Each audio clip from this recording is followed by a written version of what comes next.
আল্লাহ রাসূল সাল্লাল্লাহু আলাইহি সাল্লাম একটা ভরা মজলিসে বললেন, এখন এক সাহাবী এসে এখানে বসবে, এই সাহাবীটা জান্নাতি। সব সাহাবারা অবাক, না জানি তিনি কার কথা বললেন। সবাই দেখতে পেলেন ইন দ্য মিন টাইম এক আনসারি সাহাবী এসে এই জায়গাটাতে বসলো। সব সাহাবীরা অবাক হয়ে গেলেন।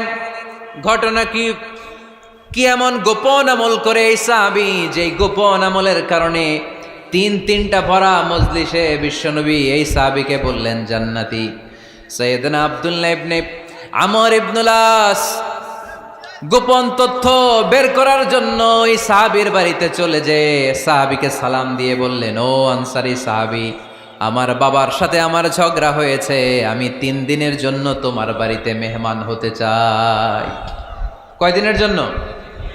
3 দিন। ওই আনসারী সাহাবী বলল, আহলান ও সাহলান, খুশ আমদেদ, আপনি আমার মেহমান হবেন, এটা তো আমার সৌভাগ্য, আসেন থাকেন, এই ঘরে আমি থাকি, এই ঘরটা ফাঁকা, আপনি এখানে থাকেন। এবার আব্দুল্লাহ ইবনে আমর ইবনুল আস খেয়াল করলেন কোনো গোপন আমল করে কিনা, কোনো নেক আমল আছে কিনা এই সাহাবীর, যে কারণে 3বার বিশ্বনবী এই সাহাবীরে জান্নাতি বলেছে। 3 দিন টানা 3 দিন লক্ষ্য করার পরে সাইয়েদনা আব্দুল্লাহ ইবনে আমর ইবনুল আস এই সাহাবীর মধ্যে তেমন বিশেষ কোনো নেক আমল, গোপন আমল আর দেখতে পায় নাই।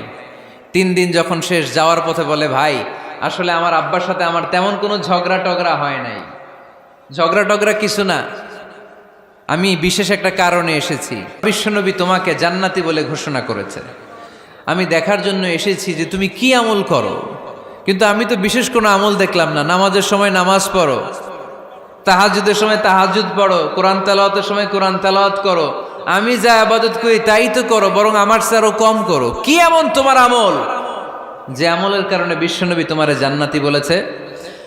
সাহাবীটাকে বলে, আব্দুল্লাহ, আমার জীবনে বিশেষ কোনো আমল নাই, এমন কোনো আমল আমি আমার জীবনে করি নাই যে আমলের কারণে বিশ্বনবী আমারে জান্নাতি বলে ঘোষণা দিতে পারে।